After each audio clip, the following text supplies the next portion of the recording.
Hello everyone. In this video, we will be discussing on subroutines in 8085 microprocessor. What is meant by a subroutine and how to execute a subroutine will be discussed in this lecture. So to start this lecture, first of all, we will define what actually is meant by a subroutine. What is meant by a subprogram? So subroutine is a group of instructions, is a group or a set of instructions written over here, or it is just a program. We can say it is a program or some set of instructions. It may have a meaningful output or may not have a meaningful output, but it is some set of instructions.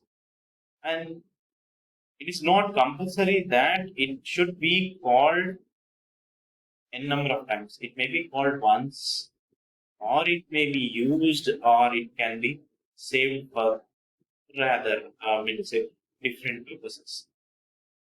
It is simple like a program itself. The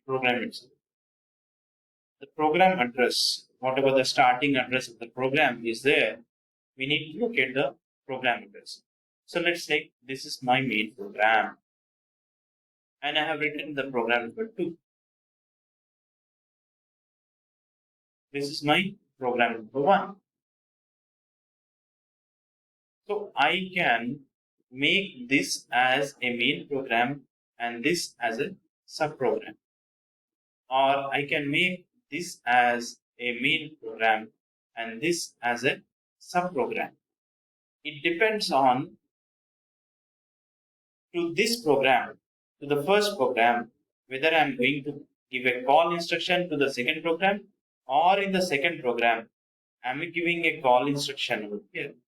So whenever you give a call instruction, it is termed as a subroutine.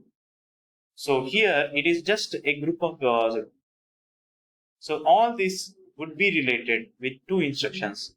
One is a call, the other one is a return. So the main program, you may have certain instructions. Let's say I had writing some instructions like move instruction is there, followed by some compare is there. Then I had some ROL instructions, some sort of instructions I have given, RCL, some instructions I have given.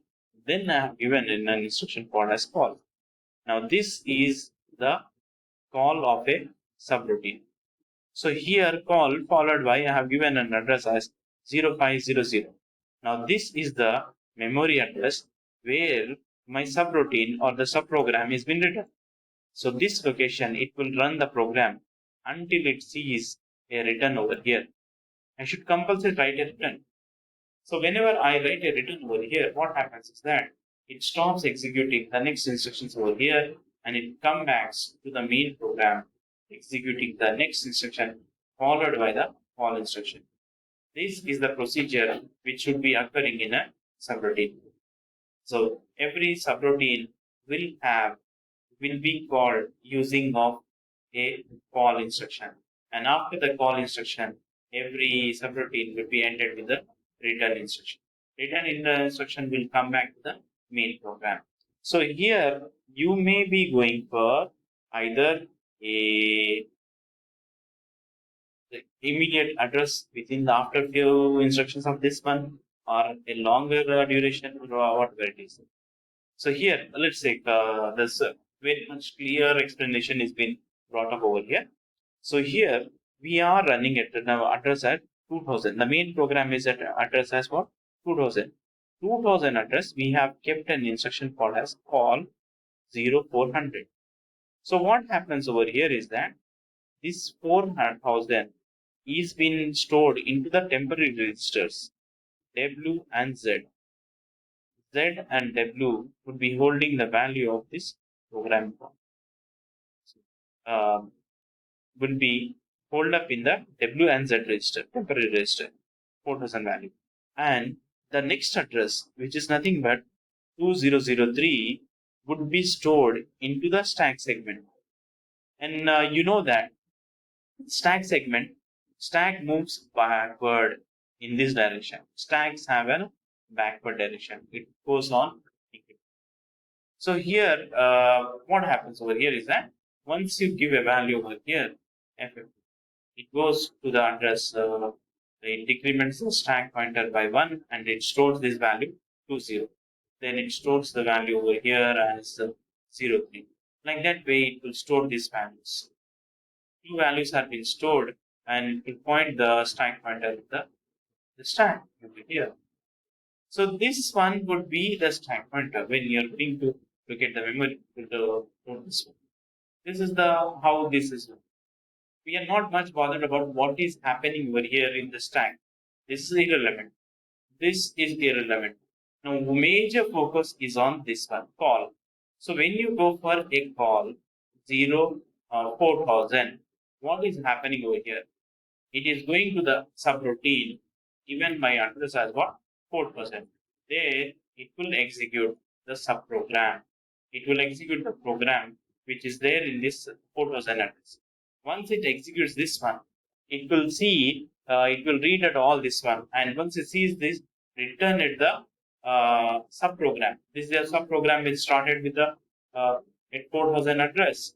It will run this subprogram and it will see the returns. Once it sees the return, it will, what it will do is that it will remove the value of the memory address which was saved into the stack. It will take this value into the program counter and new value of program counter would be 200. It will go to the main program. At 2000 address, we have given an instruction as called as what? Call. So it comes back to what? 2003 and it executes the main line. This is the process which occurs in a subroutine. So call and return would be there. So there would be another type of push and pop instructions would be there, and there would be conditional call, and there would be some sort of returns would be related to these conditional calls, return instructions. Like first one is CC. CC is there. Call subroutine if carry flag is set. If your carry flag is set, then you call the subroutine. Call subroutine if carry flag is not set. CNC, RC. So this CC, which is call if carry, should be attached with RC. CNC should be attached with RNC. So these are some of the conditional call instructions. So the conditional call is that the condition attached to this one is that the call would be taking place only and only if a flag, which flag? Carry flag. Carry flag is set. Otherwise, this call will never execute at all. But when you go for an unconditional call, just once you see this call, the stack pointer, the program counter will be the new value which is given after the call instruction. Whatever the value is there, that the program counter value, it never have any other thought. When you give a condition over there, then it will take into the consideration of the condition, and according to the condition, it will call the subroutine or it doesn't call. So related to this call, you will be having call if carry, CC. So the subroutine should have return if carry. So this one is return instruction, or simply you can go for RET, or until and unless if a return is a carry is not there, I doesn't want to return to the main program, then you can wait. You can put in condition of RC, return if carry. Mostly what we'll do is that RC would be used whenever there is a carry flag there. We go on checking it up, and once a carry flag is there, we can come back to the main program. This is about the call and return. So overall here, call and return are the two instructions used for carrying out subroutines in 8085 microprocessor. Thank you for watching this video.